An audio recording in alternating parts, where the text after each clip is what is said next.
Bonsoir à tous et à toutes. Très heureux de vous retrouver cette semaine de nouveau. Alors, on va traiter un sujet, essayer de réfléchir sur la paracha de Kedoshim.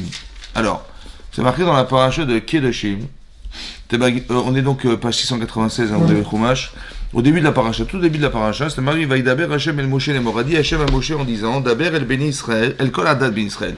Parle à toute l'assemblée des enfants d'Israël. Donc il va donner un message qui s'adresse à tout le monde. On est tous concernés par le message que va donner Moshe Rabbeinu. Martel et Médileur, Kedoshim Tiou. Alors on va traduire Kedoshim Tiou. Soyez Kadosh. D'accord? Qui Kadosh Ani? Alors il faut qu'on soit Kadosh, vous savez pourquoi? Parce qu'Hachem est Kadosh. Kadosh, ça veut dire qu'il est saint. Comment ça se traduit la Kedusha? Ani Hachem, Elokechem.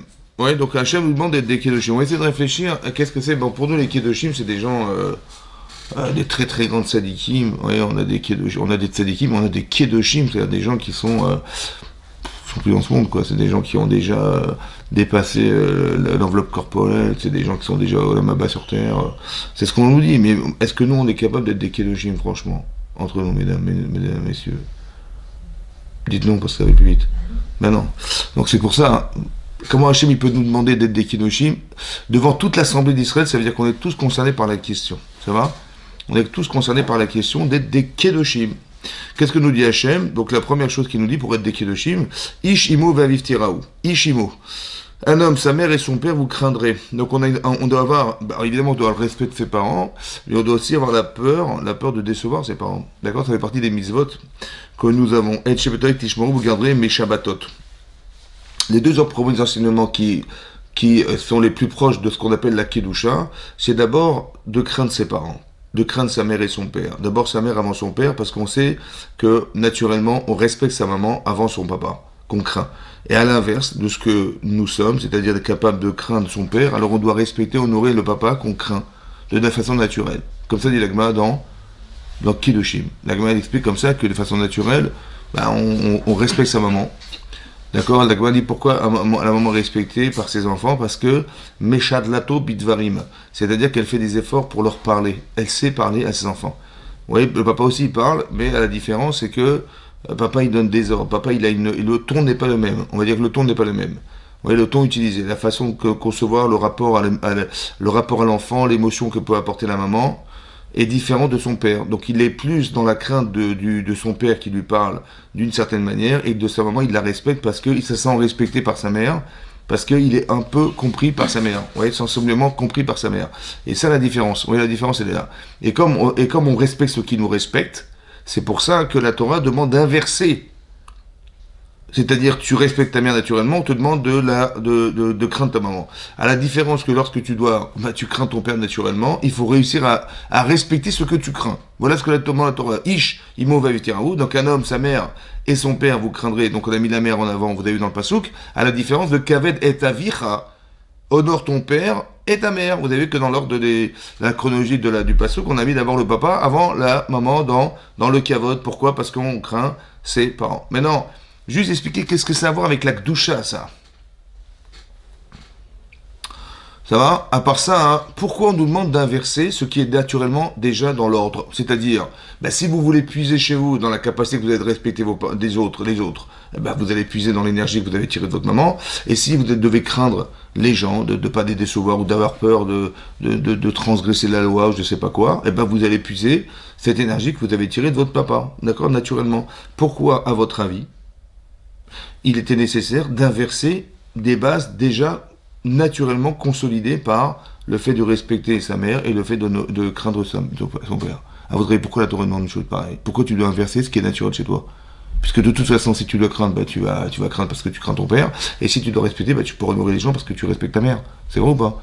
Pourquoi c'était nécessaire d'inverser, à votre avis? C'est-à-dire, pourquoi il faut faire un effort? C'est naturel, j'ai pas besoin de faire un effort. J'ai déjà la crainte et j'ai déjà le kavod. J'ai déjà la crainte, d'accord? Si je vois la police, j'ai peur, voilà, parce que j'ai peur de mon père. Et si je vois des gens que j'adore et je respecte, je vais voir les gens que je vais honorer, je vais puiser du respect que j'ai de ma mère. C'est ça ou pas? Naturellement, pourquoi pourquoi on te demande d'inverser des pôles qui sont déjà établis de façon naturelle? Vous comprenez? Oui? Non? Parce qu'on ne craint peut-être pas forcément ce qu'on respecte. On ne craint pas ce qu'on respecte. On ne craint pas ce qu'on respecte. Oui, c'est vrai, c'est vrai. Mais bon, je peux puiser de ce que je sais craindre. Alors, c'est vrai que c'est très difficile de craindre, de respecter ce qu'on craint. C'est dur. Quand je vois la police qui me met un PV, je dis pas, oh, excusez-moi, pardonnez-moi. Je vous ai fait perdre votre temps, hein, vous avez fait un PV. D'accord, c'est dur de respecter ce qu'on craint, c'est vrai, vous avez raison. Alors peut-être l'idée c'est comme ça. Peut-être c'est ce que vous vouliez dire. En fait, l'idée c'est comme ça. En fait, tant que c'est naturel, ça ne m'appartient pas. C'est-à-dire, je ne sais pas utiliser. Parce que faire un effort, aller contre nature, c'est à s'approprier les éléments. Je vais vous le dire en français. Je vais le dire en français. Euh, Mon père, je le crains. Comment je vais réussir à le respecter? On me demande d'honorer mon père. Ouais, il faut honorer mon père. Mais comment je vais l'honorer? Ouais, j'arrive pas à l'honorer. C'est dur d'honorer quelqu'un qu'on craint. Oui, comment vous faites? Oui. Et comment d'arriver. Alors c'est plus facile d'avoir peur de décevoir sa mère alors que je lui dois tant. C'est plus facile ça. Mais je dois m'approprier les deux. Ça va? Pourquoi c'est nécessaire? Parce qu'on voit que en fait, ce qui se passe, c'est que entre ce que je suis naturellement et ce que je dois respecter, j'ai comme un petit Yetzirah derrière qui s'oppose. Ça va? D'accord? Mon petit Yetzirah, mon petit mauvais penchant qui est à l'intérieur de moi, il me dit, mais te casse pas la tête, comment tu vas réussir à faire et comment tu vas réussir à respecter ton papa? C'est impossible. Tu as vu comment il est, comment il te parle, c'est dur, hein, vous avez compris? Donc quel travail je dois faire sur moi-même pour respecter mes parents? Ouais. Et quel travail doit faire le père pour se faire respecter par ses enfants? Vous avez compris? Parce que si je reste dans l'imposition, si le père reste un père, c'est-à-dire on reste dans le naturel, on va dire, jamais ça sera possible qu'un enfant puisse honorer son père. Ou il va le faire de façon, on va dire, religieuse, dans le sens où, ah ben la Torah a demandé, je vais le faire. Mais sans avoir fondamentalement compris, ouais, pourquoi il faut le faire et dans quelle mesure je dois me sentir obligé de le faire. Ouais. Comment? C'est l'amour des parents qui compte. C'est ça. Mais comment je vais nourrir cet amour alors que je crains mon père? C'est ça le problème. Hein? Faut pas le craindre. Razak ou Balour. À part ça. Oui, j'ai compris. Il faut pas, mais c'est comme ça. Naturellement, on craint son père. Ouais. C'est marqué dans la Gemara. Galou, il va doigt. Qu'est-ce que c'est Galou, il va doigt? C'est reconnu et su que. Le craint, c'est qu'il est méchant. Pas méchant, mais on craint comme on craint la police. Elle n'est pas méchante, la police, elle nous protège. Mais dès qu'on voit la police, on a peur. Ça va? J'ai mes papiers sur moi, j'ai mis la ceinture. Vous avez compris? Pourquoi? Parce que je sais que la police, elle est là pour me rappeler à l'ordre. Et ben mon père, c'est un peu pareil. Il est là pour me dire attention, fais pas ça, fais pas ça, fais pas ça. Donc je sais qu'il a un képi sur la tête. C'est comme ça, je le vois avec un képi sur la tête. Ouais, il n'a pas une arme, hein, il a un képi sur la tête. Et donc c'est ça qui me fait peur. Quand je vois papa, je dis il va encore me dire quelque chose. Voilà. Voilà. C'est comme ça que c'est vécu. Alors comment je fais pour ça? Alors comment on fait pour ça? À l'époque, on se cachait pour fumer. On avait peur de fumer devant les parents. Oui, c'est pareil. Ça veut dire que parce que le reproche, c'est ça. Alors comment je vais réussir à faire? Alors comment ça se passe? En fait, je vais essayer, et c'est ça la mitzvah d'honorer ses parents. Oui, c'est d'aller chercher chez mon papa quelque chose qui va justifier le respect que je lui dois. Ça va? La mitzvah de Kibud Avaim pour un enfant, c'est d'arriver à rechercher et à trouver des éléments qui constituent le respect que je lui dois. Ça va? Donc je vais réfléchir. Ah, d'accord? Je réfléchis. Et je me dis, ben, si mon père et ma mère n'avaient pas décidé un jour que je naisse, je ne serais pas là. Si ma mère n'était pas juive, je ne serais pas juif. Si je n'étais pas juif, j'aurais pas le même chélek, la même part dans le monde futur que ce que mes parents ils me proposent, ils m'invitent à vivre. Je n'aurais jamais eu Hachem aussi proche de moi. À part ça, tous les efforts qu'ils ont fournis, tous les sacrifices qu'ils ont fait pour moi, ouais, les nuits passées, les machins, ils se sont arrachés la tête et je les ai fait souffrir. Et puis malgré tout, ils m'ont bien orienté, bien dirigé, ils m'ont bien éduqué, etc. Ouais, les vraies valeurs parentales, je les ai reçues à la maison, c'est grâce à eux. J'ai eu des frères et des sœurs, c'est aussi grâce à eux. Cette fraternité que je développe aujourd'hui et qui me sert, mais c'est grâce à eux. Qu'est-ce que je suis en train de faire? Je suis en train d'énumérer tout ce qui va justifier intellectuellement, autant que dans les émotions, oui, le respect que je leur dois. Maintenant, je ne vais pas le faire parce que c'est marqué et il faut respecter ton papa. C'est parce que je sais pourquoi je dois respecter mon père. Je ressens le fait que je dois respecter mon père. La mitzvah de Kibud Avaim, oui, c'est d'arriver à faire que j'ai une case vide dans ma tête, d'accord, qui s'appelle mon père, j'ai une case vide dans ma mère qui s'appelle ma mère, et bien comment je vais la remplir? Comment je vais mettre du poids, le kavod, ouais, le kaved, le poids que je vais mettre. Ouais, plus je charge et plus je vais pouvoir respecter mon père autant que je vais respecter ma mère. Vous comprenez ça? Vous savez ce que c'est ce que je suis en train de faire là? Vous savez ce que c'est ça? C'est la kedusha.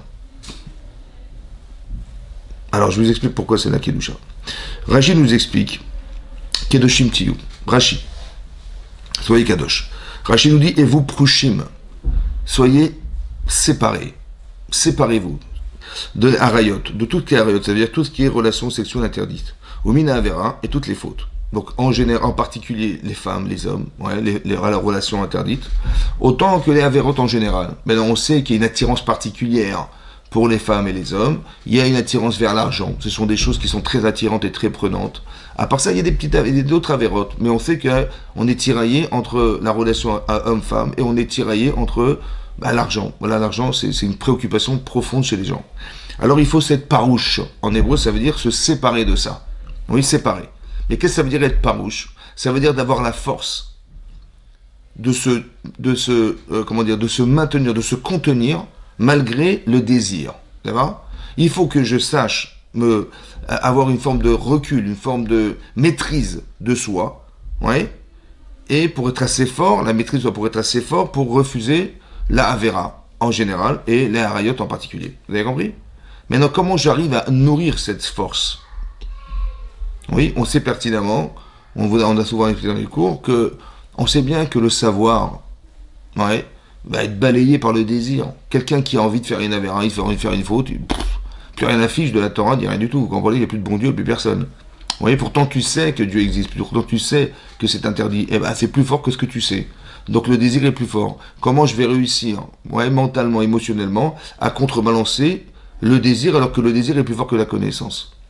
Il faut forcément que j'ai des sentiments profonds sur ce que je sais. Il y a marqué dans la Torah, et il faut respecter tes parents, ouais, il faut faire des choses, il faut pas voler, il faut pas tuer, il faut pas escroquer les gens, il faut pas machin. Ouais, ben, il faut que je développe des valeurs qui seront suffisamment fortes pour contrebalancer le désir.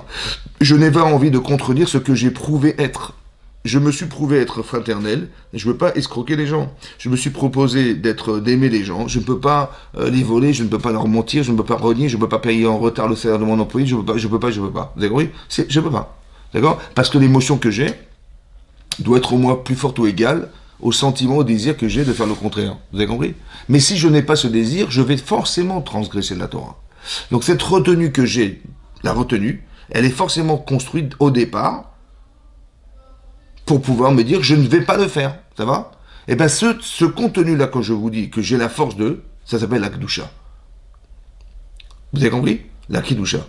Ça veut dire, là, je donne un exemple, vous allez comprendre. Essayez de m'expliquer pourquoi je n'ai pas le droit de voler. C'est marqué dans le paraché, il ne faut pas voler. Ça va? Voler, parce que le lotignov qui est marqué dans les 10 commandements, c'est de ne pas kidnapper des personnes. C'est ça le 10 commandements. Lotignov, c'est pas de ne pas voler. C'est de ne pas kidnapper. Mais non, ce qui est marqué dans cette parachat Mishpatim, ici, c'est marqué Lotignovu. Ça, Rachidi, là, c'est pas voler, là. Là, il faut pas voler, genre. Pourquoi c'est pas bien de voler? Bon, pourquoi on pourrait pas s'enrichir en volant les autres? Pourquoi pas? Ça porte rien. Hein? Ça porte rien à la finale. Ça quoi, ça? Ça porte rien à la finale de voler. Ah bah tiens, elle est bonne, celle-là. Regardez, demandez aux gens qui volent, vous allez avoir l'argent qu'ils ont dans le compte. À la finale, on est. Ben, on est milliardaire. On est puni. Ben, alors vous dites on est puni. C'est-à-dire que si je vais à l'encontre de la loi, alors Hachem, il va. Un jour ou l'autre, Il y a une trecha. Il y a une trecha. Donc vous dites, il ne faut pas voler parce qu'on risque d'avoir des problèmes. D'accord. D'accord. Ouais, à part ça. Après, c'est dans la nature de la personne, après. Hein. À part ça, pourquoi c'est assourd de voler? Parce que c'est pas ce qui nous est assigné. Pourquoi c'est assourd de voler? Je sais que c'est pas assigné, mais pourquoi pas? Il y a marqué que c'est assourd de voler, mais pourquoi pas? On pourrait mieux s'enrichir en prenant l'argent des autres, ouais, que de garder. Pourquoi ça vous gêne? Pourquoi ça gêne de voler? Pourquoi ça vous gêne de voler? Je vais vous expliquer un truc. Si vous n'êtes pas capable de l'expliquer, vous pouvez voler. Vous avez compris ce que je suis en train de vous dire? C'est du mal acquis. C'est ça la Kedusha. Hein? C'est du mal acquis. C'est-à-dire, mais c'est pas grave. Qui vous dit que c'est grave? C'est pas grave. Vous avez compris? Il faut pouvoir se justifier de ne pas voler. C'est un exemple que je vous donne. Hein. Mais toute la Torah, il faut la réfléchir comme ça. Pourquoi tu ne dois pas faire ça? Ben, il va se faire la Torah. Je dis bien, mais pourquoi? Pourquoi pas? Vous avez compris? Vous avez compris? Bah, moi, je ne peux pas voler. Vous savez pourquoi je ne peux pas voler? Parce que je sais pertinemment que tout ce qui me revient vient d'Hachem. Or, et tout ce qui revient à l'autre vient d'Hachem. Or, si je pense que Dieu, il ne sait pas compter, c'est un mauvais comptable, il manquait des zéros sur ma fiche de paye, eh ben, j'ai été me servir chez les gens. Ah, ça veut dire que tu penses que Dieu, il ne sait pas compter. Vous avez compris? Bon. À part ça, si tout le monde volait, bah, vous sortez de la synagogue. Ouais. Mesdames, Vous n'êtes pas sûr qu'on ne va pas vous arracher votre sac. Monsieur, votre voiture, vous n'êtes pas sûr qu'on ne va pas vous la voler, etc. C'est invivable. Donc socialement, c'est pas possible. Vous avez compris? Donc je ne peux pas voler parce que si je vole, c'est la zizanie dans le monde. Donc c'est-à-dire que socialement, c'est plus possible de vivre comme ça. Si je vole, en fait, j'aurais honte de voler. Parce que bon, je porte des trucs que j'ai pas gagnés moi-même avec mon propre argent, ça me gêne, vous savez, ça me gêne. Si je vole, ça veut dire que j'ai dépossédé quelqu'un de ce qui aurait pu lui permettre de survivre. Ça me gêne aussi un petit peu. Vous avez compris? Qu'est-ce que je suis en train de faire en fait? Je suis en train d'énoncer, d'énumérer tout ce que je ne peux pas faire. Parce que, un, intellectuellement, socialement, ça se fait pas. Deux, religieusement non plus. Et trois, intellectuellement non plus. Vous avez compris? Qu'est-ce que j'ai fait? Je me suis distant. La Vera, vous savez, maintenant, elle est là-bas. Plus j'arrive à m'éloigner, ça veut dire j'arrive à m'éloigner, et moi je vais transgresser. Vous avez compris? Parce que pour transgresser le vol, il faut que je pense que Dieu n'existe plus. Il faut que je pense que ça me dérange pas de porter des choses que j'ai jamais achetées. Ça veut dire que je pense que comment vous dire, que je vais déposséder quelqu'un de ses moyens. À part ça, je vais sentir que, je vais penser que c'est possible que tout le monde puisse voler. Pour moi, impossible, vous comprenez? C'est tellement incohérent que ça n'est pas possible que ça puisse se pratiquer. Donc, qu'est-ce que je fais? Je distance. Et vous, Prouchim, dit Rachid, soyez distants de la Vera. Et bien c'est ça la Kedusha. La Kedusha, c'est la capacité émotionnellement et mentalement possible chez toi que tu as construit, qui te refuse à faire la faute. Vous avez compris ou pas? Vous avez compris? C'est ça la Kedusha. C'est pour ça que vous allez voir dans la paracha que des choses qui sont essentiellement liées entre soi et son prochain. Essentiellement. Vous avez vu que c'est pas de la mystique la Kedusha. La Kedusha, c'est encore une fois la capacité que j'ai d'être kadosh. C'est quoi? En quoi je suis pur? Je suis pur parce que je suis clair. Ouais, on va dire qu'il y a une forme de spécificité dans le rapport à la vie, qui est déterminée par la Torah, qui me fait dire, tu sais, tu veux contrôler un jour ton existence, tu veux pas être victime de ce qui t'arrive dans ta vie, alors il faut que tu sois clair. Comment tu es clair? Réfléchis. Voilà. Vous avez compris? Par exemple, tu es en train de cultiver dans ton champ, tu fais tomber des gerbes, faut pas les ramasser. Il faut prévoir de laisser dans ton coin de ton champ un coin réservé de récolte pour les pauvres. Ça veut dire que pourquoi tu auras la bracha de recevoir quelque chose d'Hachem? Parce que tu te préoccupes de ce qu'Hachem a créé pour toi. Il y a des gens qui sont dans l'indigence, des indigents. Il y a des gens qui sont dans la précarité. Si tu avais un cœur, ça veut dire que tu avais un bon cœur. Alors tu te dirais, mais si j'avais été à leur place, les pauvres, j'aurais été bien embêté. Alors je verrais, c'est pas grave, ça tombe, je ne ramasse pas. Mais moi, il dit, attends, comment ça Ramasse, c'est pas grave. Mais qu'ils se débrouillent les pauvres, qu'ils aillent travailler. Et ton champ, tu récupères les biens. Vous avez compris? Non, Hachem dit non, fais ça, fais de cette manière, et un bon cœur. Ensuite c'est marqué, non pas voler, ne pas renier, ne pas mentir. Vous avez compris? Parce que c'est quoi mentir? Mentir, c'est te faire croire. En fait, je sais que je suis fausse, je suis faux. Je vais faire croire pour les gens croient que je suis vrai, mais je suis faux. Je sais que je suis faux. Jusqu'à quand tu vas être fausse? Jusqu'à quand tu vas être faux? Jusqu'à quand? Vous avez compris? Alors le Téchaker, tu dis jusqu'à quand tu vas faire croire? Jusqu'à quand tu vas, comment dire, tu vas montrer une image qui n'est pas la tienne. Vous avez compris? Je me souviens une fois, il y avait un type, il avait tué une bonne femme, une boulangère, je sais pas quoi. Et puis on avait fait une enquête, puis il avait été interrogé, mais il était passé à la trappe. 30 ans plus tard, il a été dénoncé son crime. Ouais. Bon. Mais pourquoi il a attendu si longtemps? Et pourquoi finalement il a été l'annoncé? Personne n'aurait jamais su. Ouais. Vous savez pourquoi? Parce qu'il en avait marre de mentir. Jusqu'à quand tu vas faire croire? Vous avez compris? À chaque fois que tu vois les gens, tu as toujours cette image du crime dans ta tête et tout. Tu te rends compte le cinéma qu'il a dû faire toute sa vie, il a menti toute sa vie, c'est insupportable. Jusqu'à quand tu vas mentir? À un moment donné, ça... Donc il faut être émettre. Tu sais que c'est faux, ça y est, stop. Vous avez compris? Il faut que ça sorte de toi. Ça y est. Arrête de me faire croire aux autres que tu... Arrête tes chacun, arrête de mentir. Tu gagnes rien, de toute façon, qu'est-ce que tu as? Quand on ment, c'est momentané. Qu'est-ce qu'on fait? On ment. C'est pour dire, en attendant, je préfère mentir que les gens ils soient au courant de mes carences, de mes bêtises, de mes trucs. Alors je vais mentir, je vais faire croire.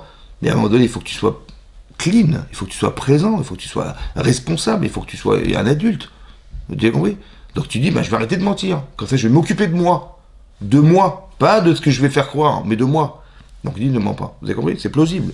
Après, il y a marqué l'otishbo bishmel shaker. Il ne faut pas jurer en mensongeant, en mensongeant. L'ota achok et treacha. Ne scroque pas ton prochain. L'otixol. Velotani peu la trasachir. Ne va pas faire tarder à payer le salaire de ton employé. Ouais. L'otekelech ne maudit pas le sourd. L'ifne hiver le telmirchon, ne met pas d'embûche dans mon aveugle. Ouais, tu sais que le type il y connaît rien et tout ça, tu lui fais croire que ça va lui coûter tant alors qu'il y connaît rien du tout. Tu donnes des mauvais conseils pour exploiter la situation. Ce type il est aveugle. Aveugle ça veut dire quoi? C'est-à-dire qu'il est pas au courant, il est ignorant, il sait pas. Et toi tu profites de son ignorance pour le voler. Ça se fait pas, vous comprenez? Etc., etc. Vous avez vu que toutes ces mitzvot-là, ce sont que des rapports ben adam lachaveru, entre soi et son prochain. Et à la fin, c'est marqué, il y avait ani Hashem. Et tu aimeras ton prochain comme toi-même, je suis Dieu. Ça va? C'est marqué lotikom velotitor. Ne sois pas rancunier, ne sois pas vengeur. D'accord? C'est quoi la vengeance et c'est quoi la rancune? La vengeance, Rachid dit, c'est une barre dans Babakama, qui dit que si quelqu'un, tu lui dis, tiens, tu veux me prêter ta perceuse? Et le type, il dit que non, je ne te prête pas. Et le type à qui j'ai demandé qu'il me prête sa perceuse, il vient voir, il dit tiens, je vais faire des courses, écoute, ma voiture est en panne, tu peux prêter ta voiture? Alors, je vais me venger en lui disant tu vois, tu m'as pas prêté ta perceuse, tu peux rêver que je te prête ma voiture. Ça va? C'est de la vengeance. Ou je lui dis tu vois, je suis pas comme toi. Tu te rappelles quand je t'ai demandé ta perceuse, tu te rappelles ou pas? Bon, tu vois, j'ai eu de la peine, hein, franchement, je vais te montrer ce qu'il faut faire dans la vie. Je vais te prêter, moi, ma voiture. Ça s'appelle de la rancune. C'est Asur Minatora, ça. D'accord? D'être rancunier, c'est Asur Minatora. Autant que de haïr les autres, c'est Asur Minatora. Autant que d'être vengeur, c'est Asur Minatora. C'est de la oui, bien que ce sont des sentiments, mais en fait qui sont issus du mal. Vous avez compris? Quand c'est que j'avais pas fait ce travail au préalable. D'être kadosh, c'est d'éliminer tout ce qui est mal. Vous avez compris? Tout ce qui est mal. Et donc, c'est ça qu'il faut faire. La kedusha, c'est la capacité de réfléchir, au fond. Qu'est-ce qui me dérange? Qu'est-ce qui va me rendre insociable? Qu'est-ce qui va faire que je vais avoir finalement de la rancune vis-à-vis d'autrui? Je vais me venger contre les gens. Ben oui. Comme si je me battais contre les situations de vie qui ont été créées par Hachem. Et la rancune, c'est de dire que Dieu s'est gouré, quoi. Il m'a envoyé un type pour que où je vais faire l'hôtel Rachil Ba'amecha, je vais commencer à raconter des salades sur les gens. Voilà. Et je vais faire du lachonara, la richilout, c'est-à-dire je vais colporter des messages interdits. Ouais. C'est-à-dire que Dieu a créé le monde pour que tu te moques des gens, quoi. Ça va? Vous avez compris ce qui se passe? Quand tu réfléchis, tu dis, mais quand tu te moques de ce qu'Hachem a créé. Ou tu te moques d'une situation. Mais peut-être que tu l'as vu pour que tu t'en occupes. Plutôt que de te moquer et de raconter aux autres ce que tu as vu. Vous avez compris? C'est-à-dire, mais tout ça, c'est ici. Donc pourquoi tu te moques? Parce que tu es orgueilleux. Alors il faut travailler sur tes midotes. D'accord? Sois kadosh, ça veut dire balaye toute cette saleté-là et sois cohérent dans ta vie. Ouais? Parce que si tu fais du lachonara, forcément, c'est que quelque part, soit tu es orgueilleux, soit tu as une manière de fonctionner qui fait que pour te sentir grandi, tu écrases les autres. Ouais, c'est comme ça, tu te moques des gens. Voilà, c'est comme ça. Ça, il faut arrêter ça. Aussi, ouais? Quand tu fais reproche à quelqu'un, ouais, l'otissa à la frette, n'emporte pas la faute. Tu vas voir quelqu'un, tu dis mais comment tu te comportes, ça va pas du tout, machin. Et Rachid expliquait, n'emporte pas la faute, pourtant c'est une misva de faire Torah. C'est une misva de faire des réprimandes aux gens, c'est une misva. Ouais, Minatora, Ochria, Tochiat Abitera, c'est une misva Minatora. Seulement la Torah dit attention, n'emporte pas la faute. C'est-à-dire, ne le fais pas en public. Vous avez compris? Ça veut dire que celui qui subit un affront pareil, il va croire qu'il a fait exprès de le faire en public pour se moquer de moi, ouais, ou bien pour se venger de moi. Voilà comment c'est perçu. Est-ce que ça donne envie de changer lorsqu'on nous a dit une chose pareille, en public? Non. À part ça, est-ce que quand on nous répète ce qu'on ne sait pas faire, est-ce que ça nous fait plaisir? Non. Je sais que j'ai des problèmes. Alors, quand tu me dis que j'ai un problème, non seulement je le sais, mais en plus, tu crois que je vais changer parce que tu me l'as répété. Vous avez compris la bêtise? Donc, comment il faut faire une Torah? Comment je fais un reproche à quelqu'un? Pour que ça soit une mitzvah. Oui? Alors, j'ai souvent expliqué que la mitzvah, quand on a un mauvais cœur ou on a un bon cœur. Quand on a un mauvais cœur, on dit, écoute, je vais lui dire la vérité, ouais, un type, il est avec sa femme, et il va lui sortir la poubelle qu'il a sur elle, ouais, il dit, voilà, tu es comme ça, tu ne me respectes pas, tu me parles mal, il lui déverse sa poubelle, ouais. Et et la femme, pareil, elle va déverser toutes les poubelles qu'elle a sur son mari, et elle dit, va te débrouiller avec la saleté, maintenant, il faut que tu prends ton balai, et tu débarrasses. Parce que si tu veux qu'on reste ensemble, il faut te débarrasser de la saleté. C'est ça qu'on dit, oui? C'est ça ou pas? Est-ce que ça donne envie? Non. Alors qu'est-ce qu'il faudrait faire? Il faudrait faire attention de respecter son mari. Et faire attention de respecter sa femme. Un petit peu comme si je devais parler à ma grand-mère. Ça va? Maintenant, ma grand-mère, je l'adore. Ouais. Quand j'ai un reproche à lui faire, je vais mettre des gants. Ouais. Je vais dire, tu sais, mamie, d'abord, mamie, je voudrais te parler, mais bon, pas devant tout le monde, bien sûr. Oui. Et je me mets de côté avec elle et je lui dis, voilà, je vais juste te dire, excuse-moi de te dire, mais je m'excuse par avance. Voilà, ça reste entre nous, mais bon. Ah merci mon chéri, merci, merci. Vous avez compris? Là je mets des gants, mais avec ma femme un peu moins. Et avec mon mari un peu moins, ça va? Avec mes voisins, oui, oui, mais avec ma femme et mon mari, catastrophe. Mais pourquoi? Pourquoi il y a des déchirades entre hommes et femmes? C'est n'importe quoi. Mais vous savez pourquoi? Il n'y a pas de gdoucha. Ça veut dire que j'ai jamais réfléchi, qu'est-ce que je dois à mon épouse? Et j'ai jamais forcément réfléchi, mais qu'est-ce que je dois à mon mari? Ça va? Et comme j'ai pas vraiment réfléchi, il n'y a pas de kedusha. Ça veut dire qu'il n'y a pas la prichoute dont je vous ai parlé. Vous avez compris? Cette prichoute, ça va être la capacité de se séparer, de distancer la chose, de la voir de loin, et de mettre des paramètres entre la chose, la personne et moi, pour faire que je vais respecter parce que j'ai créé une distance avec la chose. Vous avez compris?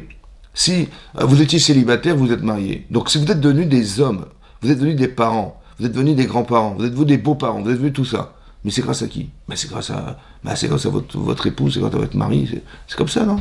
Donc la personne la plus valorisante dans ma vie, c'est mon épouse, évidemment, et c'est mon mari, évidemment que c'est. Mais pourtant, c'est vraiment, il y a un Yetzirah de se battre contre quelqu'un que je devrais respecter sans limite. Plus que mes parents. On vit plus de temps avec sa femme et son mari qu'avec ses parents. On se marie à 22, 23, 25 ans, et on va vivre jusqu'à 80 ans. Donc on va largement passer plus de temps avec son mari et ses parents qu'avec. Et tout le vrai bonheur qu'on a pu créer, c'est d'avoir eu une famille, d'avoir eu des enfants, d'avoir pu se réaliser grâce à ses enfants, d'avoir pu éduquer nos enfants, d'avoir une vie familiale. Mais tout ça, c'est grâce à qui? Mais évidemment, c'est grâce à. Vous avez compris? Toute la cellule familiale s'est construite parce qu'on a eu une femme et un mari. C'est comme ça. Donc la personne qu'on devrait...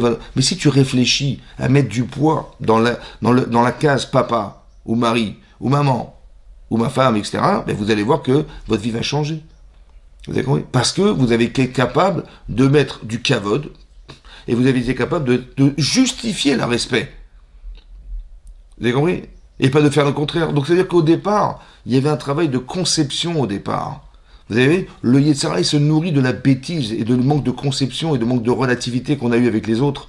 C'est ça, vous avez compris? Si je paye en retard le salaire de mon employé, c'est parce que je pense que l'argent il est mieux dans ma poche que dans la sienne. Mais comment tu peux oser penser ça? Vous avez compris? Mais lui aussi doit vivre, lui aussi il a une famille, lui aussi il a des frais, lui aussi, vous avez compris? Vous avez compris? Si je gagne ma vie, tant mieux, tout de suite je paye le salaire, je n'attends pas. J'ai fait un don la scène, je ne tarde pas, je paye. Vous avez compris? Parce que si la synagogue fait de l'appel parce qu'ils ont besoin, pourquoi je vais tarder? Vous avez compris? Et ah oui, j'ai oublié. Mais il est où le respect? Vous avez compris? Tu rentres à la synagogue. Bon. Mais cet endroit, il est très spécial. Il y a des lois spécifiques qui ont été données sur une Beth Knesset, une synagogue. D'accord? C'est un endroit spécial. Bon, tu veux discuter.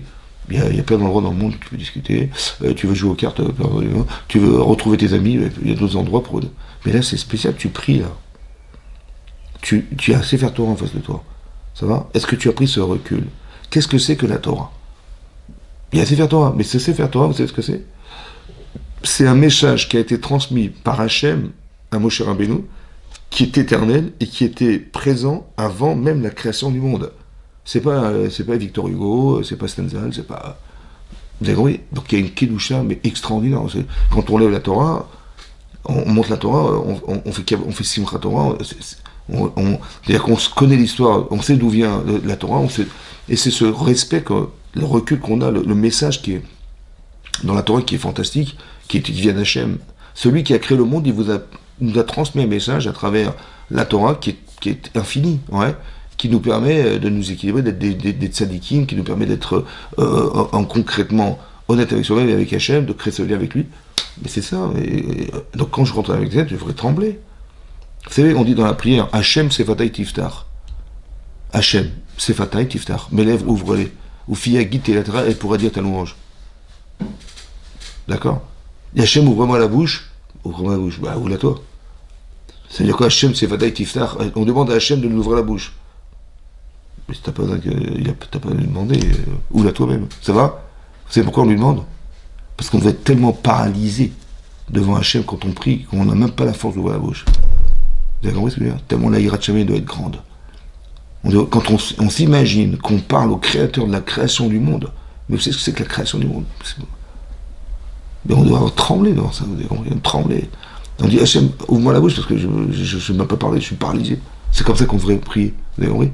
On devrait se rendre compte du recul, mais réfléchis à l'ampleur que représente ta femme. Réfléchis à l'ampleur que représente ton mari. Réfléchis à ce que c'est que d'avoir des enfants. Vous voyez, ce sont des pierres précieuses. Comment tu vas parler, comment tu vas... Vous avez compris? Et nous, on banalise. Parce qu'on n'a pas la prichoute dont parle Rashi, la kedusha dont on parle. La kedusha, c'est cette faculté, vous voyez, vous avez compris ce que je veux dire. C'est que je construis des valeurs, et donc je me permets oui, de juger les gens de façon favorable. Il y a un passage dans la Torah ici, il y a marqué, c'est marqué, Betsedek tishpot amitecha. C'est marqué dans le passage comme ça, je vous l'ai passé. Lotasu avel bamishpat. Ne faites pas d'erreur dans les jugements. On demande au juge de ne pas faire des faux jugements. Lotissa penedal. Ne favorise pas la face du pauvre. Tu dis à le pauvre et tout. Bon, il a volé, mais c'est pas grave, allez, pas grave. Non. Tu vois, malgré la situation, malgré la physionomie de la chose, alors il faut être objectif. D'accord? Il a volé, il doit être jugé. Velot et dapne gadol. Non plus que tu vas, comment dire, c'est le président de la synagogue, je sais pas, c'est le type, il est PDG de la plus grosse boîte de machin, il donne à la synagogue, machin, et tu fais du favoritisme en lui disant, bon, le pauvre, c'est le gadol quand même, il faut pas, ça se fait pas, je vais pas lui faire honte et tout. Non. Tu dois faire abstraction de ce que tu sais, du pauvre, et de ce que tu sais du riche. Et tu dois juger s'il est coupable ou coupable. Ou l'inverse, tu dis, bah, le riche, il prétend que le pauvre l'a volé. Tu dis, bah, évidemment que le pauvre a volé. Non, t'en sais rien, juge, analyse la situation. Peut-être que c'est le riche qui fait croire que le pauvre, parce qu'il veut le virer, j'en sais rien ce qu'il veut faire. Vous avez compris ? Il faut être capable d'analyser les choses, non pas subjectivement, parce que, effectivement, ça serait logique d'imaginer que le pauvre a volé le riche, ouais, mais sans aucune forme de pris parti dans ce que tu vas juger. Soit, et c'est ce qui est marqué, Betsedek tishpot amitecha. De façon juste, tishpot, on demande l'objectivité. Ça, c'est le pshat pachout. Mais Rachid dit, Betsedek tishpot amitecha, quand tu juges les gens, ouais, et vedan et kol adam le kavzerut, il faut que tu juges avec indulgence. Ça veut dire, la Gemara dans Shabbat, il y a une Gemara dans Shabbat d'Afkouf Kavzaïd, elle dit là-bas, que quand tu as un doute sur une situation, ouais, tu dis, bon, a priori, il a volé. Il est rentré à la boutique, il est ressorti avec un truc, on a crié au secours, etc. Donc, a priori, il a volé, Oui ou non? Peut-être que c'est pas ça, peut-être que c'est pour autre chose qu'elle a crié au secours, peut-être que je ne sais pas. Alors, il faut être dans les kavzerut, c'est-à-dire juger de façon favorable. Non, je pense pas que c'est ça. D'accord? C'est-à-dire que c'est une interprétation sur un jugement douteux, il faut apprendre à juger de façon favorable. Tant que tu n'es pas certain et certaine que c'est qu'il a fait la Havera, il a volé, il a menti, il a été condamné, alors il faut être jugé les kavzerut. Ouais. Et à ce qu'on appelle la présomption d'innocence, mais ça c'est très très ancien dans la Torah. C'est-à-dire que tu n'as pas le droit d'imaginer qu'il est coupable.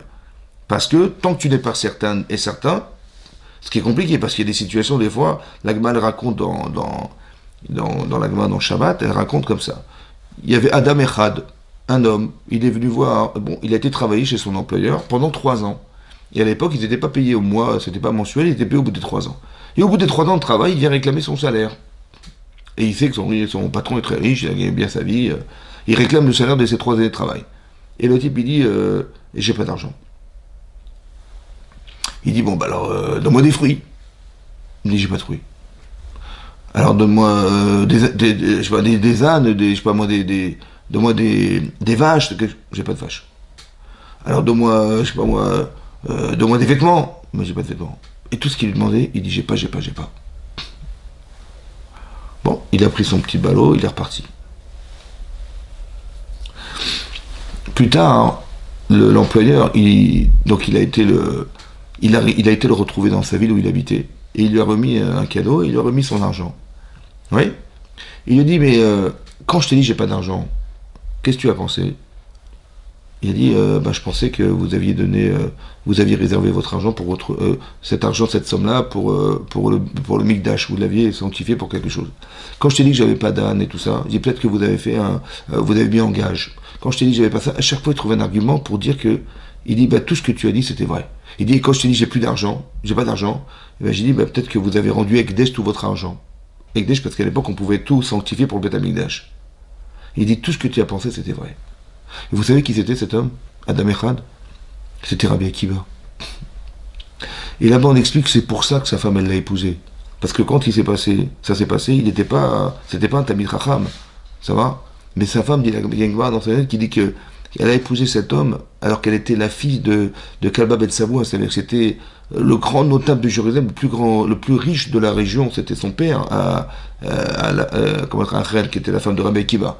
Et elle a voulu absolument épouser cet homme, et son père, il l'a carrément déshérité, parce qu'il a su qu'il était complètement ignorant, quoi, c'est un ignorant. Mais qu'est-ce qu'elle a vu en lui? Elle a vu qu'il avait un lev tov. Et elle a dit, cet homme, il va devenir un grand tzaddik. Et je vais l'épouser, et c'est ce qui s'est passé. Elle l'a épousé, elle l'a envoyé 12 ans à la yeshiva.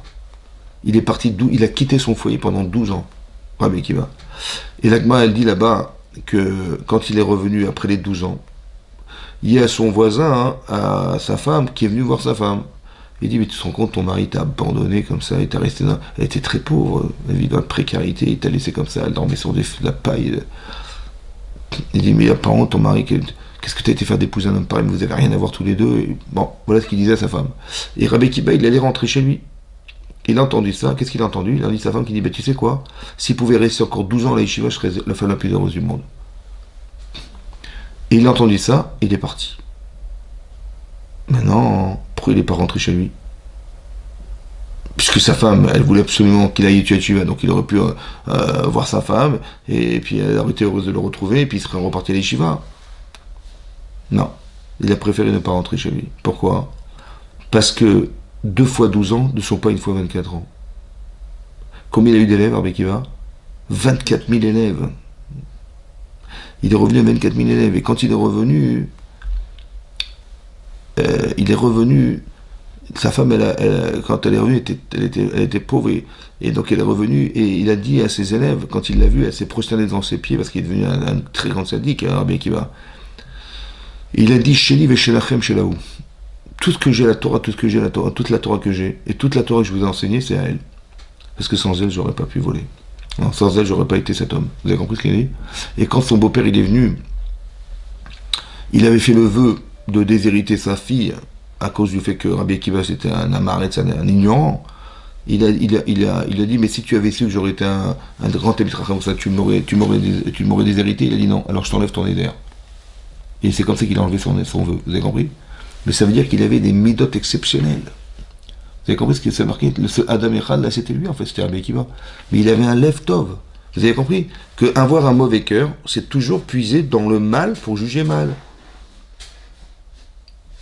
De juger les caves de route, de juger de façon favorable, c'est quoi favorable? C'est de dire, de trouver des circonstances. Peut-être que ça s'est passé comme ça, et peut-être que ça s'est passé comme ça. Pourquoi tu vas absolument condamner les gens? Pourquoi tu condamnes? Mais tu es pas sûr. Pourquoi tu penches plutôt à dire que, plutôt que de dire non, bah peut-être c'est pas ça. Vous avez compris? Mais toute la différence, elle est qu'est-ce que tu as créé en toi? Qu'est-ce que la kedusha que tu as chez toi? Vous avez compris? Donc si tu as éliminé, si tu aimes les gens, vous avez compris? Ben, tu vas jamais forcément penser mal. Tu vas dire, ben, tu vas trouver des circonstances atténuantes à la situation, ouais. Parce que l'interprétation, elle est intellectuelle évidemment, mais elle est issue de quoi? Qu'est-ce qui nourrit cette interprétation? Eh ben, tu as deux façons de penser. Soit c'est ton Yetzer Hara qui te fait croire, soit c'est ton Yetzer Tov qui te fait croire. Alors on aurait tellement aimé que ce soit son Yetzer Tov qui parle. Il faut que tu aies un lev tov. Mais ça demande beaucoup de travail. C'est-à-dire d'aimer les gens, oui, d'aimer son prochain comme soi-même.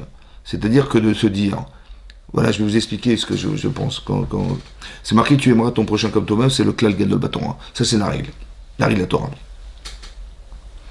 Maintenant, en quoi c'est la règle de la Torah d'aimer son prochain comme soi-même? C'est pas la règle de la Torah, c'est la règle de la relation humaine qu'on a entre soi et les autres, c'est ça. En quoi c'est la règle de la Torah? Il y a marqué la règle de la Torah. En fait, c'est la règle de la Torah, pourquoi? Parce que il faut déjà comprendre qu'est-ce que veut dire aimer comme soi-même. Déjà comprendre. Ouais, est-ce qu'on peut sincèrement aimer les autres comme on s'aime soi-même? Hein? On s'aime. D'ailleurs, ça veut dire quoi s'aimer déjà? Ça commence. Hein? S'aimer. Se connaître, mais je me connais, mais je ne me supporte pas. Ça veut dire quoi s'aimer? Ben, s'aimer, c'est de trouver des éléments favorables qui font de moi que je me plais dans ce que je suis. Vous avez compris? Voilà. J'aime mon intelligence, j'aime ma façon de penser, j'aime mes sensibilités, j'aime ce que je fais, j'aime, voilà, je me vois agir, je me vois faire, je suis heureuse et je suis heureux de voir que je suis une chadéquette, voilà, bah, je m'aime. Comme je suis, quand je suis déçu de moi, bah, je m'aime pas, vous avez compris? Mais il faut réussir à s'aimer, c'est important. Donc ça veut dire que je vais faire un travail sur moi pour essayer d'éliminer ce qui me déçoit de moi. Ça va? Si je me mens, je ne pourrai jamais m'aimer parce que je suis toujours dans la déception et je suis toujours obligé de mentir, ouais, pour arriver à faire croire que je m'aime en fait. Mais je m'aime pas, vous avez compris, parce que je suis obligé de mentir. Non, il faut que tu arrives à t'aimer. Ça va? Maintenant, comment je vais réussir maintenant que je m'aime, comment je vais réussir à aimer les autres comme je m'aime moi-même? Alors, de la même manière que je suis capable de me voir et d'apprécier ce que je suis, alors je vais essayer de trouver chez les gens ce qui est appréciable chez eux. Ça va? Vous avez compris ça? Oui? Mais comment j'ai tiré cette mécanique d'arriver à me voir et d'apprécier ce que je suis et d'arriver à voir chez les autres aussi ce qui est appréciable chez eux pour les aimer? Où j'ai tiré ça à votre avis? D'où j'ai tiré cette mécanique? Cette gymnastique? D'où je l'ai tiré? Vous savez d'où j'ai tiré? Bah, du premier passouk de la paracha. Tu respecteras ton père et ta mère. Tu craindras ton père et ta mère. C'est impossible de les respecter si tu ne donnes pas une valeur à ton papa. Vous avez compris? Donc j'ai été chercher chez lui des choses qui justifient le respect que je lui dois. Et de la même manière pour ma mère. Vous avez compris ce que j'ai fait? Mais si tu sais le faire avec les autres, mais tu peux pas le faire avec les autres si tu sais pas le faire avec toi-même. Donc il faut d'abord t'aimer toi-même pour aimer les gens. Vous comprenez ce que je suis en train de vous expliquer? Il faut que tu saches trouver des choses qui te rendent fier de toi pour aller chercher des choses sur lesquelles tu peux imaginer que tu es faire les autres. Ouais. Les gens qui font du lachon hara, les gens qui sont pas capables de juger favorablement les gens, c'est des gens qui sont pas capables même de se juger favorablement. Vous avez compris? Ça veut dire que les gens qui ne s'aiment pas eux-mêmes, c'est des gens qui n'aiment pas les autres, évidemment, puisqu'ils ne savent pas voir le bien. Donc si je n'arrive pas à le voir chez les autres, c'est parce que je n'arrive pas à le voir chez moi. Et donc je suis autocritique, mais je suis plus dans la connotation de me voir mal que de me voir bien. C'est pour ça que comme je me vois mal, je suis pas fier de moi, je suis pas contente, je suis pas content de moi, etc. Ben j'arrive pas à le voir chez les autres. Comment je vais pouvoir voir? Oui. Et c'est pour ça que quand on n'est pas content de soi, oui, on n'est pas content de sa situation, alors on va être jalouse, on va être jaloux des autres. Parce que eux ils ont et moi j'ai pas. Et eux ils ont et moi j'ai pas. Vous avez compris? Et la jalousie, ou la rancune, mais ça veut dire qu'au fond, j'ai pas construit ces vraies valeurs au fond de moi-même. J'ai pas la émouna que tout ce que Hachem me donne, ben ça me suffit. Ça va? Je suis sa mère, Bechelki, etc. Parce que, je vous explique un truc. Quelqu'un qui est très riche, il est jamais contenté. Parce que, il a mané, il veut mataïm. Il a 100, il veut 200. D'accord? Donc il est jamais assez riche. Le pauvre, il n'a pas de quoi. Donc il est pas riche non plus. Donc celui qui est riche, il est pas assez riche, il est pauvre. Pour lui-même, ouais, à ses yeux, il est pauvre. Celui qui a pas d'argent, il est pauvre, matériellement pauvre. Donc qui c'est qui est riche? Si le type qui cherche à avoir plus d'argent, il est jamais assez riche, donc il est pauvre. Celui qui n'a pas d'argent, il est pauvre, alors qui c'est qui est riche? Ben, celui qui est riche, c'est celui qui se contente de ce qu'il a. Bien compris? Je suis heureux pas avoir besoin de plus que ce que j'ai reçu. Donc je suis riche. Je suis riche d'avoir. Alors que l'autre, il est pas, j'ai 100, mais je veux 200. Alors, ben, je suis pauvre. Et l'autre, il est pauvre. Vous avez compris ce que je veux dire? Mais c'est qui est riche? Mais c'est pas shoot. Celui qui est riche, c'est celui qui sait que ce qu'il a reçu, ben, c'est ce qu'il avait besoin d'avoir. Et je suis pas ami que j'ai pas besoin de plus. Vous avez compris ce que je veux dire? Voilà. C'est ça le riche. Donc il faut être un peu philosophe. Ouais. Pour arriver à accepter la Emunat Hashem. Mais donc je suis fier d'être. Il vaut mieux développer chez soi la capacité d'être fier parce que, je vous explique. C'est très facile de faire des critiques. C'est très facile de dire ce qu'il ne faut pas faire. Vous voyez? Et malheureusement, en tant que parent, on sait très très bien faire ça. On sait très bien dire à nos enfants, ne parle pas comme ça, ne fais pas ça, fais attention à ça, tais-toi, ne fais pas ça, laisse-moi faire. On sait tous faire ça. Seulement, ce qu'on ne sait pas forcément faire, c'est d'analyser qu'est-ce que mon fils il a besoin, qu'est-ce que mon fils il est, qu'est-ce que ma fille elle est, qu'est-ce que je pourrais lui conseiller d'être. Vous avez compris? Ça veut dire de t'épanouir dans la limite de ce que tu es. Nous, ce qu'on sait faire, c'est mettre des limites dans ce qu'on ne peut pas être. Ça va? Ne touche pas la peinture, c'est-à-dire, mets pas tes pieds sur la table, tais-toi, ne parle pas comme ça, ne fais pas ça. Mais vous avez raison, évidemment, ce sont des limites à ne pas franchir. Mais jusqu'à quand tu vas apprendre aux gens à ne pas franchir des limites interdites? Plutôt que de t'épanouir dans la limite. Vous avez compris?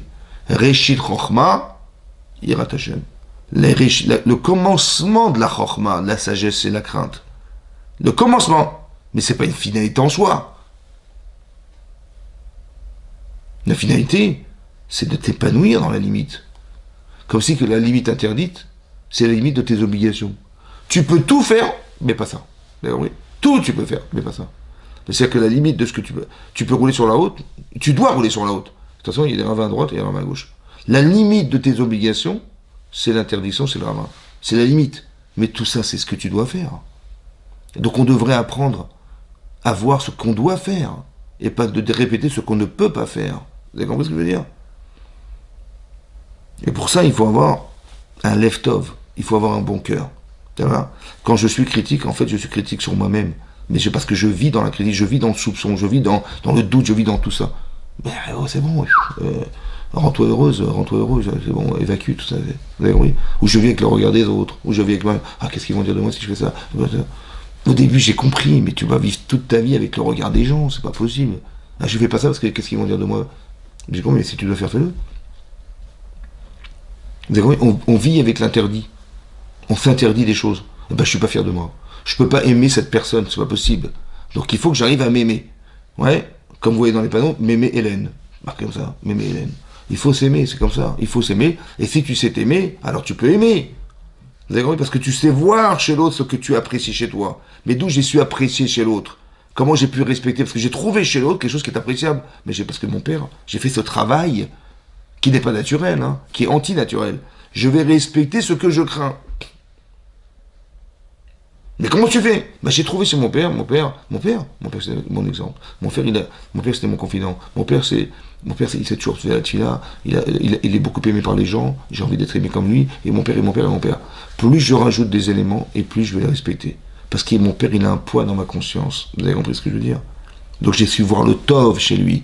C'est ça que je respecte pas le mal. Jamais on respecte le mal. Donc il faut que j'apprenne à voir le bien chez les gens. Et donc c'est tellement puissant que quand je doute, je vais pencher vers le bien. Tu dis, mais regarde ce qu'il a fait. Alors, peut-être que le pauvre, il n'a pas pu, ou l'écrit t'as entendu, mais c'est pas pour ça, c'était pour autre chose. Je doute pas de ça. Vous avez compris? J'ai un left-off. Le type, il a pas payé en 3 ans. Il a réussi à dire, sûrement qu'il a dû faire ça, sûrement qu'il a... Mais comment? Mais type, tu dis, mais c'est un escroc. Il a de l'argent, je vois qu'il a de l'argent. En fait, il avait tout rendu avec des... Mais tu le sais pas, ça. Il a dit, mais non, peut-être c'était ça. Il a dit peut-être c'était ça. Il a pas dit, c'est un voleur. Comment il a pu... J'ai 30 ans, je travaille avec lui, même pas, il m'a même pas, il m'a ni payé ça. Alors qu'il avait ça, il m'a rien donné, quoi. Vous avez compris? Et j'aurais pu le condamner, j'aurais pu l'annotrier, j'aurais pu m'énerver, j'aurais pu... Rien. Pourquoi? Left-off. Ça s'appelle la Gdusha, ça. Vous avez compris? C'est-à-dire de voir de façon positive, c'est ça la Gdusha. Hachem, il est Kadosh. Il n'est pas seulement Kadosh, il est Kadosh. Comme Yosef qui a pardonné ses frères. Exactement, mais c'est-à-dire qu'il est Kadosh, Hachem. Il n'est pas seulement Kadosh, il est Kadosh. Il n'est pas seulement Kadosh, il est Kadosh. C'est-à-dire que la conception que la Gdusha d'Hachem, mais t'es encore loin, parce qu'il est encore... Même ça, c'est Kadosh. Et ce que tu croyais, et ce que tu n'arrives même pas à concevoir, il est encore Kadosh. Vous avez compris ce que je veux dire? Ça veut dire quoi, Kadosh? C'est-à-dire qu'il a un tel recul, une telle maîtrise de lui-même. Je ne sais pas si vous vous rendez compte. On fait des avérotes. Ça va? Mais grâce à quoi? Grâce à mes yeux, grâce à ma bouche, grâce à mes oreilles, grâce à mon corps, grâce à ma tête. Mais ça, c'est Hachem qui me l'a donné. Oui, non? Donc, quand j'ai fait une avéra, j'ai traduit ça comme une trahison de ce que Hachem il m'a donné. On est associé dans un business. Ouais? Et le type, il est parti avec la caisse. C'est ça qui s'est passé, ouais? Mais comment il a osé me faire ce coup-là? C'est pas possible. Donc moi, je vois ça, mais je le chasse jusqu'au bout du monde pour récupérer cet argent, oui ou non? Mais c'est ce que je fais avec Hachem tous les jours, on fait de la vérote. Tous les jours. On trahit Hachem, oui. Et vous croyez qu'il s'énerve? Vous croyez qu'il prend un truc, il nous tape dessus? Non. Il dit, j'espère qu'il va faire des chouvas, j'espère que je vais créer ça, c'est ça, j'espère que ça va changer. Vous avez vu comme Pharaon. Mais il va assujettir les Israël pendant des dizaines d'années, il va l'accabler, machin. Vous croyez qu'il va l'étrangler, Hachem? Non. Il dit, je vais lui envoyer ma code pour qu'il fasse tes chouvas. De quelle manière? Je vais lui retirer tout ce qui le rend aussi têtu et entêté à l'idée de conserver son pouvoir. Je vais lui retirer petit à petit son pouvoir. Mais comme c'est le pouvoir qui l'empêche d'être lucide, et comme c'est le pouvoir qui le rend fort et grand, et qu'il n'arrive pas à se baisser à l'idée qu'il faut libérer ses enfants d'Israël à cause du pouvoir qu'il a, monsieur, alors je lui retire le pouvoir quand il n'a rien à défendre, quand il va les sortir d'Égypte. Quelle patience! Quel kedusha! Vous avez compris? Tellement il nous aime, même un rachat comme ça, Il l'aime encore. Comment il fait? Vous avez compris? La Kedusha. Il dit les Israël, ils sont rentrés dans la mer Rouge. Ça va? Et les Égyptiens nous ont suivis. Et la mer, elle s'est retournée contre eux, elle les a tous noyés. Ah, on a été sauvés. Nous, on a fait la Shira. On a chanté en voyant ça. Mais les anges, ils ont voulu chanter le 7e jour de Pessah. J'ai dit, on ne chante pas. On ne se réjouit pas de la mort des gens. Vous avez compris ça? Mais de qui tu parles? Des gens qui nous ont accablés, qui nous ont assujettis, qui nous ont assimilés, qui ont tout ce que vous voulez. Ils ont essayé. Ils n'ont pas réussi. Bah, ces gens-là, mais qu'ils aillent à la poubelle. Non. On ne pleure, on ne se réjouit pas de la souffrance. Vous savez ce que c'est ça? C'est la Kedusha, ça. Combien il faut avoir de valeur pour faire ça? Vous avez compris ce que je veux dire? Vous avez compris? Ben c'est ça la Kedusha. Donc on est loin de la mystique. Une fois, il y a un rave, il y avait un rave, c'était Rav Tzir Labba Shaul, qui était un grand tzaddik à Yerushalayim. Et quand il voyait des gens, il leur faisait des brachot. Il y a son talmid, un élève à lui, il lui a dit, mais j'aurais bien aimé faire des brachot comme vous, Rav. Comment vous faites des brachot aux gens, c'est merveilleux. Il dit, ben si tu les aimes comme moi, tu pourras le faire. Vous avez compris? Il faut aimer les gens, c'est comme ça. Tu aimeras ton prochain comme toi-même. Comment tu vas l'aimer comme toi-même? Alors, comment ça se comprend ça? Alors, en fait, je tiens ce raisonnement pour vous expliquer ça, c'est comme ça. La Gemara dans Shabbat, elle dit, la Banafla Medalef, elle dit qu'une fois, il y a un converti qui est venu, il voulait se convertir, donc il est en voie de conversion, mais il voulait absolument qu'on lui explique la Torah, mais al-Regel Echad. Il dit, voilà, je suis sur un pied, j'ai pas le temps. Il est venu voir Hillel Azaken, il a dit, écoute, voilà, je me tiens sur un pied, je te laisse quelques minutes pour m'expliquer toute la Torah Kula. Bon, il a dit, écoute, c'est simple. Maché Sanecha, Lechavrecha Lotavid. Ce que tu supportes pas, le fais pas aux autres. Et ça, c'est toute la Torah Kula, ça. Et tout le reste de la Torah, toutes les mitzvot, c'est que des explications de ce principe, que ce que tu supportes pas, le fais pas aux autres. Voilà ce qu'il a dit. D'accord? Alors, ce qui est étonnant, c'est qu'il a simplement négativé ce que Rabbi Akiva, il considère comme la règle de la Torah, qui est d'aimer son prochain comme soi-même. Vous avez compris? Pourquoi il a négativé de façon négative en disant ce que tu supportes pas, au lieu de dire tu aimeras ton prochain comme toi-même. Merci beaucoup. Non. Il dit ce que tu ne supportes pas, ne fais pas aux autres. Mais non, il fallait lui dire aime ton prochain comme toi-même. Ouais. Pourquoi il a dit de façon négative? Alors, j'ai deux explications à vous donner. La première, c'est de dire d'aimer comme moi-même, d'aimer comme moi. Je ne sais même pas ce que ça veut dire. Ouais. Comment tu peux aimer les gens comme tu t'aimes toi-même? C'est quasiment impossible. Vous avez compris? C'est impossible. Pardon, je vais même vous dire que c'est même trompeur. Je vais vous expliquer pourquoi c'est trompeur. J'adore ma mère. Ouais. Alors tu sais quoi, elle parlait de vouloir s'acheter une petite voiture et tout ça. Je dis allez, je vais lui faire plaisir. À son anniversaire, je vais lui acheter la voiture. Ouais. Et je lui ai fait ce cadeau, je lui ai offert sa voiture. Elle était contente et tout ça. Je ne suis pas sûr que je l'ai fait parce que je l'aime. Peut-être que je m'aime à la voir aussi heureuse. Vous avez compris ce que je veux dire? Ça m'a fait tellement plaisir de lui faire plaisir. Mais je ne sais pas si je l'ai fait pour elle ou je l'ai fait pour me faire plaisir. Je ne sais pas. Ça veut dire quoi aimer comme soi-même? C'est compliqué de déterminer. On ne sait pas aimer comme soi-même. On ne sait même pas sûr que tu l'aimes comme toi-même. Même pas. Peut-être que tu t'es fait plaisir en lui faisant plaisir. Ouais. De voir son sourire, de voir la surprise. Oh là là, ça m'a fait plaisir. Peut-être que je l'ai plus fait pour moi que pour elle. Je ne sais pas. Vous avez compris? Peut-être que je m'aime plus qu'elle. Par contre, ce que je suis sûr, c'est ce que je ne supporte pas. Ça, c'est vrai. Oui. Donc, ce que tu supportes pas, hein, pourquoi il a... Mais si je ne supporte pas, alors comment ça rentre dans mon raisonnement d'aimer comme moi-même? Oui. Alors, je vais te dire comme ça. Tu sais ce que tu n'aimes pas ou pas? Ah oui, je sais. Par exemple, j'aime pas qu'on se moque de moi. J'aime pas qu'on m'injure. J'aime pas qu'on m'ignore. J'aime pas que... etc.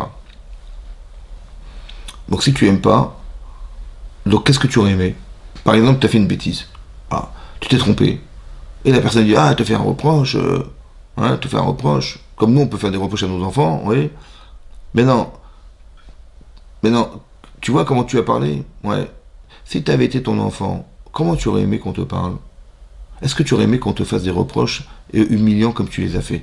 Ouais. Tu dis, mais je lui dis la vérité. C'était pour qu'il se débrouille, qu'il s'en sorte et qu'il se prenne en main. j'ai compris, mais est-ce que toi, t'aurais aimé qu'on te mette dans une situation pareille dans laquelle tu étais? Non. Et est-ce que tu aurais aimé qu'on te réprimande, soi-disant pour te remettre sur le bon rail, de cette manière? Ben oui, comme t'as parlé à tes enfants, tu aurais aimé qu'on parle comme ça, toi? Ouais, fais comme ça, il y en a marre, tu aurais aimé ou pas? Ben, bon, franchement, non. Non, franchement. Donc tu sais comment t'aurais pas aimé? Tu sais. Mais alors comment tu as aimé? Comment tu aurais aimé qu'on te parle? Ben, j'aurais aimé qu'on me comprenne. On a tous des Sarah, on a tous des carences.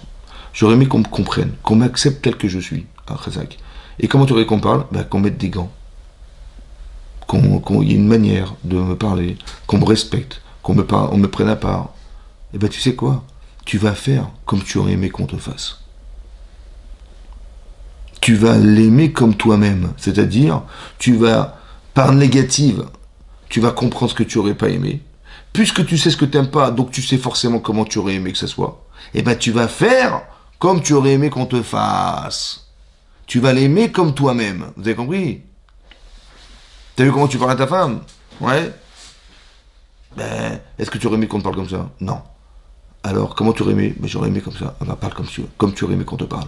Tu veux comment tu parles à ton mari, comment tu parles des enfants, comment tu traites les gens, comment tu considères les gens.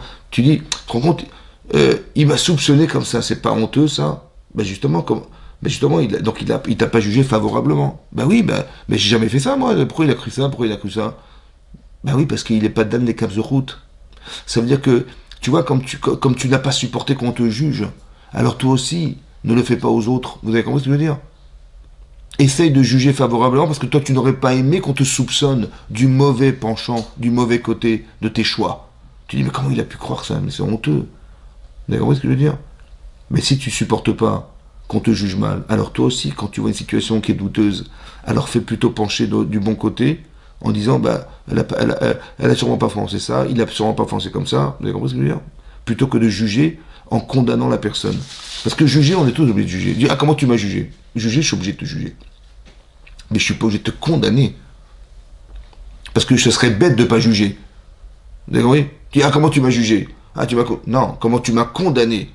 Parce que juger, t'es obligé de juger. Tu vois une situation, tu la juges. Sinon, t'es complètement idiot et idiot de ne pas la juger. Donc tu juges. Mais comment tu condamnes ou tu es innocent? C'est toi qui juges après. C'est toi qui décides. Vous avez compris ce que je veux dire? De la situation, tu la juges. Bah oui, je juge qu'il y a un problème. Alors qu'est-ce que t'en penses? Bah, je pense qu'elle n'a pas fait exprès. Je pense que c'est pas ça. Je préfère penser comme ça que penser comme ça. Pourquoi c'est important? Parce que de juger favorablement, c'est de puiser dans l'énergie positive que j'ai en moi. Pas mon Yetzirara, mon Yetziratov. Vous avez compris? On a deux Beshrol et Vavecha. Tu as deux tendances dans ton cœur. Je préfère que tu puises dans l'énergie que tu as développée de la réflexion que tu as eue, de la Torah, grâce à la Torah, tu es éclairé par la Torah, et que tu utilises ces enseignements que tu as tirés de la Torah, que le contraire, que ton Israël il t'a fait savoir des trucs, et il t'a baratiné. Vous avez compris? En fait, les malaises que je vis à l'extérieur, c'est des malaises que je vis à l'intérieur. Vous comprenez ce que je veux vous dire? Donc, d'être dans les caves de juger favorablement, c'est de juger la partie favorable que j'ai en moi, lequel je puise pour pouvoir regarder les autres comme ça. Quelles lunettes tu as? Quelles lunettes tu as? Ben, les lunettes du bien, pas les lunettes du mal. Pourquoi les lunettes du mal? Oui. Et comme je suis capable de voir le bien, ben, j'ai honte d'être mal aussi. Vous comprenez? Donc, si j'ai envie de faire une erreur, ben non, je me calme. Ouais. Et ma Emouna, elle me permet, et ma confiance en Dieu, de savoir que j'ai la crainte d'Hachem, de savoir que de la même manière que j'ai toujours l'image de mon père qui me suit, ben j'ai aussi l'image positive de mon père qui me suit. Ça va? Et ben grâce à ça, tu peux avoir l'image d'Hachem qui te suit, dans les deux sens. C'est ça. Donc tu bascules en fait. De respecter ses parents, ça permet de respecter Hachem. De craindre ses parents, ça permet de craindre Hachem. Parce que si déjà tu es capable de trouver des raisons qui justifient le kavod que tu as à ton père, alors a fortiori à Dieu. C'est ça, comme ça qu'on développe la Havat Hashem. Vous avez compris? Parce que tu sais trouver des arguments qui justifient cette Hava.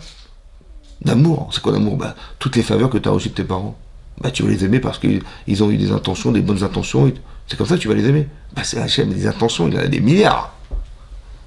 Et c'est toi qui dois les énumérer. Et plus tu énumères, plus tu donnes du poids, et plus tu rends kadosh Hashem. Ça va? Vous avez compris? On n'a pas la prétention de demander. On a l'humilité de demander. Quand on demande à Dieu, on dit ouais, il faut faire ça, il faut que tu me fasses ça, il faut que tu me fasses ça. Non, il y a une certaine audace. Quand même. Tu parles devant Dieu, ça se fait pas.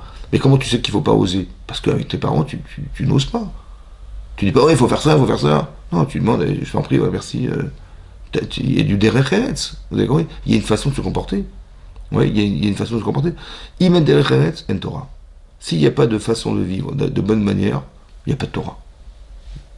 Ça va? Donc il faut du derech eretz. Derech eretz kadma la Torah. La façon de se comporter de façon positive et de façon raisonnable, elle devance la Torah. Mais c'est logique, pourquoi? Parce que si tu as des mauvaises midotes, mais qu'est-ce que tu vas faire avec la Torah? Que de la saleté avec, ça va? Comment tu vas réfléchir? Tu vas réfléchir mal ou tu vas considérer que c'est stupide. Il faut avoir des bonnes midotes. Il faut développer des qualités humaines. Et à partir du moment où tu les développes, alors la Torah va te permettre de les élaborer encore plus. Parce que tous les personnages de la Torah, c'est des gens exceptionnels. Exceptionnels. Donc, si tu veux encore développer ce que tu es en bien, alors étudie la Torah. Tu vas voir qui était Avraham Avinu, quel sacrifice il a fait de sa vie, comment il a pu s'occuper des gens. Tu vas voir Yitzhak, comment il était gibor, comment il était capable de maîtriser sa personne, comment il aimait. Tu vois, Sarah, tu vois, Rivka, tu vois, Raphaël, tu vois Yosef, tu vois, tout ça, tout.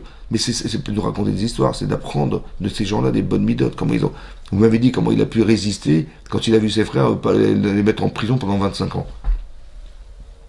Parce qu'il est mamine. Il sait très bien que ça vient pas d'eux. En fait, bien sûr qu'ils ont fait des bêtises, mais en vérité, ils ont été utilisés. Ça va. Indépendamment du fait que les gens font des erreurs, mais c'est quand même Minachamé ce qui m'est arrivé. C'est-à-dire que derrière, il y a un message divin. Alors, je suis plus dans le message divin que dans la personne.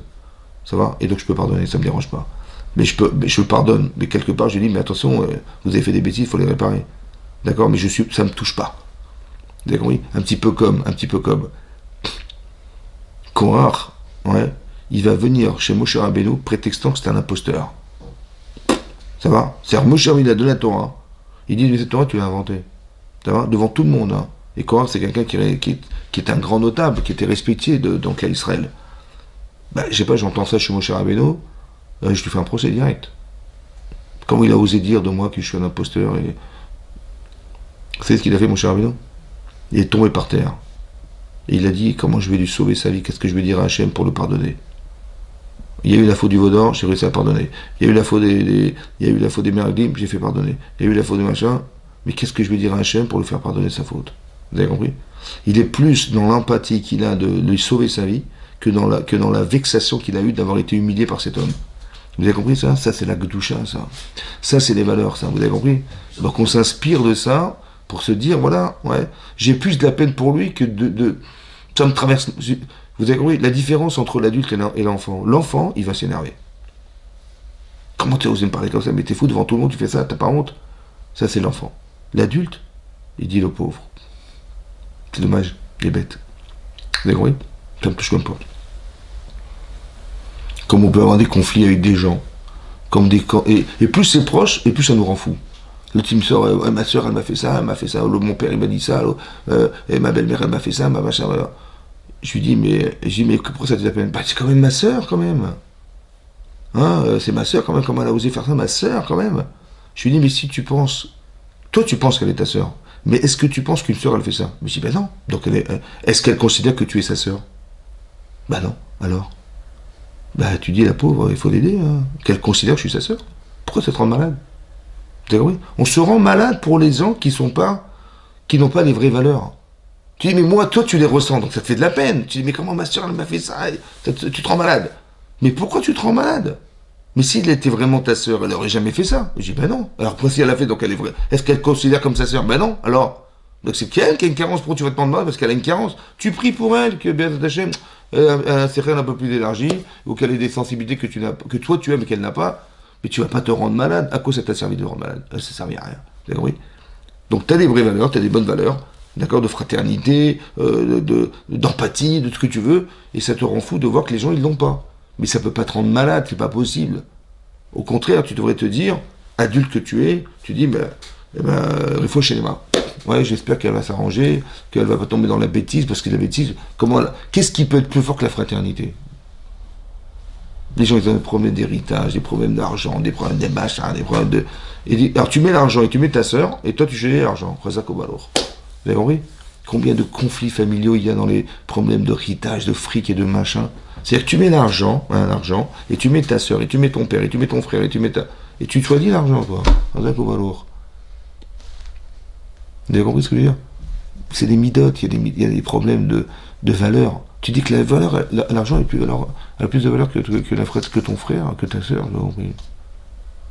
Et les gens, ils se parlent plus. Hein. Des années, ils se parlent plus depuis des années. Tout ça parce que l'héritage, le fric, le machin, n'importe quoi. Comment tu oses penser ça? Parce qu'il n'y a pas de gdoucha. Il n'y a pas de recul. Vous avez compris? Tu dis, c'est quoi l'argent? Tu dis, ton frère, tu mets l'argent, tu crois que ça pèse plus lourd. C'est stupide. Il n'y a pas de ce recul. Et les gens, ils tombent là-dedans. Il faut arrêter, vous avez compris? Tu serais plus heureux à savoir que. S'en fout de l'argent, il n'y a plus un centime. Mais au moins, tu as tes frères, tu as tes soeurs avec toi, tu as ta famille avec toi, tu as tes enfants avec toi. Ça n'a pas de prix, ça, vous avez compris? Mais c'est toi qui mets du prix, c'est toi qui mets du poids. Encore une fois, le kavod. Quelle âme tu mets dans cette personne? Il n'y a plus d'âme. Vous avez compris? Il faut mettre une âme, il y a une âme. Mais tu détruis une âme pour des moyens. L'argent, c'est un moyen. Et pour toi, non, c'est un but. C'est pas possible que ça soit un but, c'est pas possible. L'argent, ça permet. Mais la fraternité, c'est l'âme. C'est l'âme qui est nourrie par ça. Vous avez compris? Voilà. Ben, c'est ça. Il faut savoir mettre de la distance. Pas de la séparation, de se séparer. Non, la distance pour comprendre. De mettre des paramètres qui vont justifier la distance. Ouais, dans le respect, et pas dans le contraire. Et plus tu réfléchis à ça, plus tu respectes. Et je pense que c'est pour ça qu'on a commencé par respecter ses parents. Après le Shabbat. Si tu sais respecter tes parents, tu pourrais respecter Hachem le jour du Shabbat.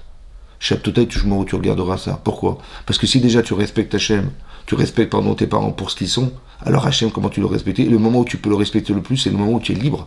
Chez Tiamim, tu as assez tu travailles toute la semaine, mais au moins le Shabbat, tu es libre. Alors, au lieu d'aller dormir toute la journée pendant le Shabbat, à rien faire, tu dis, je me repose, le Shabbat, c'est pour me reposer. Mais non, c'est l'opportunité, le Shabbat, pour aller étudier, pour aller te rapprocher d'Hachem, pour écouter des shiurim, pour t'enrichir. La semaine, t'as pas le temps. Mais tu devrais avoir l'angoisse de ne pas pouvoir le faire en semaine. Et quand tu arrives le Shabbat, tu devrais être enthousiaste de pouvoir te dire, ouais, des shiurim et des machins, même si je ne sais pas étudier, mais je vais faire des télim, je vais me rapprocher d'Hachem, je vais faire la fila, c'est le seul moment où tu es libre. Donc c'est une opportunité justement pour remplir le temps et pour se rapprocher de l'essentiel de ta vie. C'est ça l'essentiel de ta vie. Donc c'était ça, le lien entre l'Akdoucha, Kibboud Avaim, le respect des parents, et de garder le Shabbat. Parce que, vous avez on avance de plus en plus dans la spiritualité. Si tu es un être spirituel, tu vas être forcément inspiré vers la Torah, obligé. Si tu es un être qui travaille sur soi-même, tu vas forcément avoir des compétences pour étudier la Torah. C'est exactement ce qu'avait vu la femme de Yarak Rabbi Akiva en voyant cet homme. Il n'était pas religieux, hein, mais il avait des valeurs. Il dit, ça va être un grand homme. Comment un homme, il est capable de pouvoir voir le bien dans ce qui apparaît d'une gravité extrême dans le mal.